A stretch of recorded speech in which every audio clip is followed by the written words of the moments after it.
Hello, all you movie fans, fanatics out there. It's your boy McGree's Movies, back again with a review. And today we're entering the world of Masters of the Universe. Yes, I watched the live-action remake from 1987 original Masters of the Universe movie and the TV show as well for He-Man and Masters of the Universe.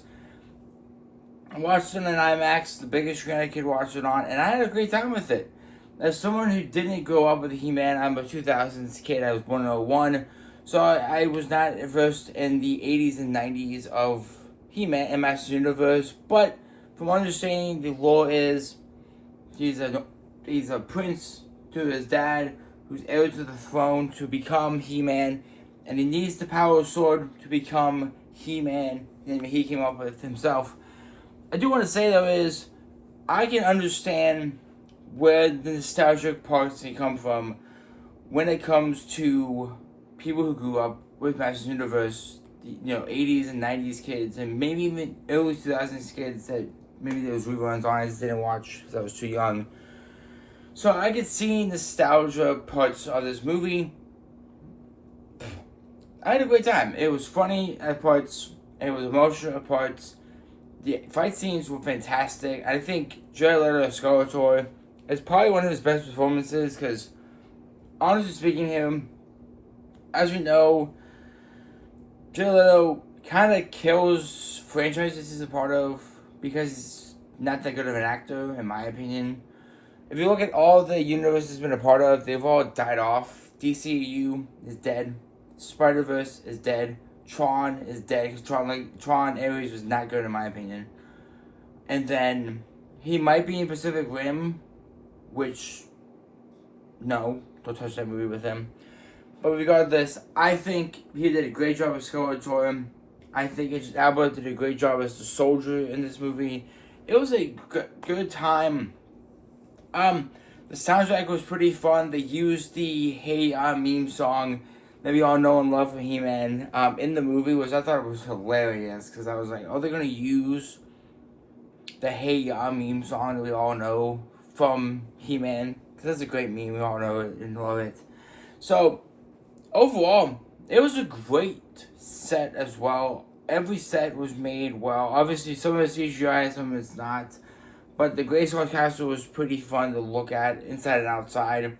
The world that they built was pretty fun. It was the Earth world that Adam grew up on when he was hunting for the power sword and had to work a 9-to-5 desk job as a normal person and then going to his home planet. There was two different worlds they built in this movie, and they work so well together.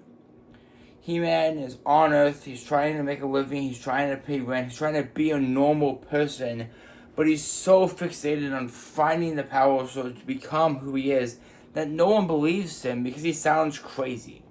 Because he does sound crazy and explains what happened with, a skeleton taking his home planet and kidnapping his parents, and there's a power so he gives him magical powers to become He-Man.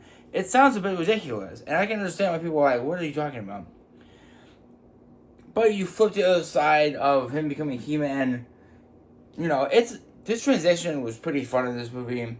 With the power of Grayskull, I have the power. Iconic line from He-Man. I love that line so much. I do want to say that I have some pacing problems in this movie. It feels like the first act was so slow moving that the third act felt rushed. If you get what I'm trying to say here. I think what I'm trying to say is the first act kind of dragged through the movie. Because it's just him fixating on the sword, trying to find the sword, working his day job on Earth, just to realize that he probably would never be able to find it. If he does, he has to get back to his home planet to even use the damn thing. Because in the movie, he has to be on his home planet to even get to become He-Man. So, it's worthless. But the third act, it seems like they kind of rushed into the movie. There wasn't really a cohesive conclusion. Based on the end credit scenes, there's 3 end credit scenes. There's 2 important ones and 1 funny one. But the 2 important ones basically point at a sequel or spin-off series at some point in time with Talia and Skeletor. It's weird. So I feel like the end credit scene, the last one, doesn't really work with how the end of the movie was. Now, I'm not here to spoil the movie or anything and say what happened, because I'm not here. I don't do that shit. But it felt like if they just if they didn't talk about the end credit scene and they just ended it without what happened, I feel like I wouldn't be saying that the first and third act were complete polar opposites. Now, the middle of the movie was pretty slow as well, but there was still some action sequences, still some fight scenes, still some character building of them trying to re-find the group again after 15 years of Adam being missing, because Adam has been out on his home planet for 15 years.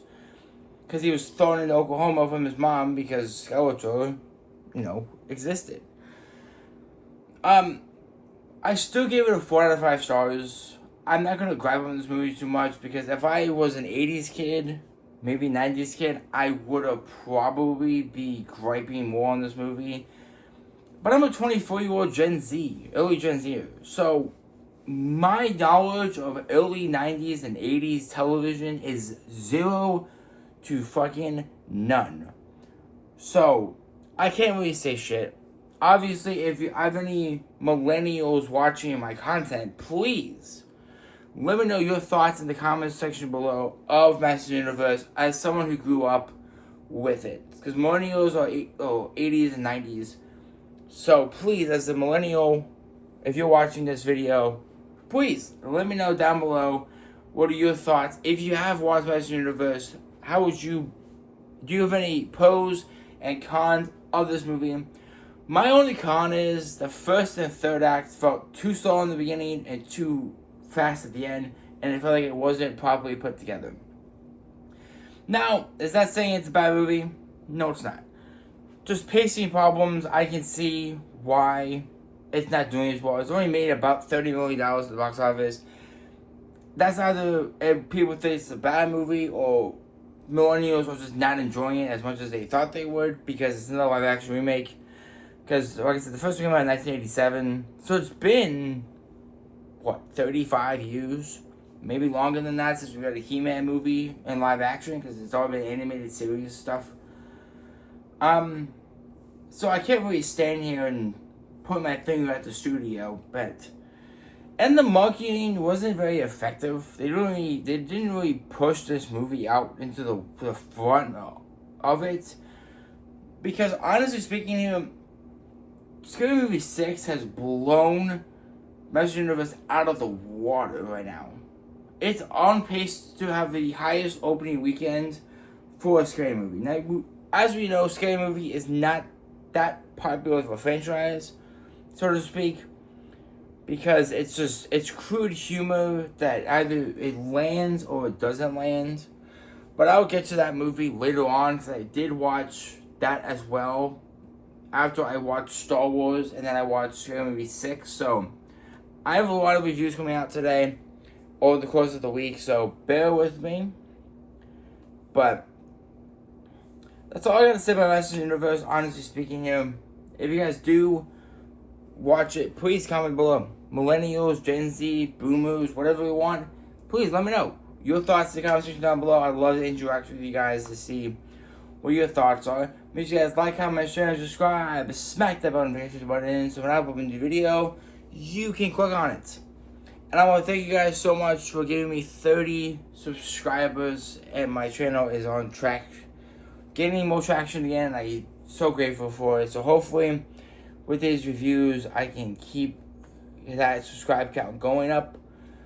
But make sure you guys love what you love, watch what you love, and remember to keep watching movies in theaters, because you guys, theaters won't be thinking anymore, because it's still happening. And I'll see you guys when we enter the world of Star Wars, The Mandalorian, and Grogu. Bye, everyone.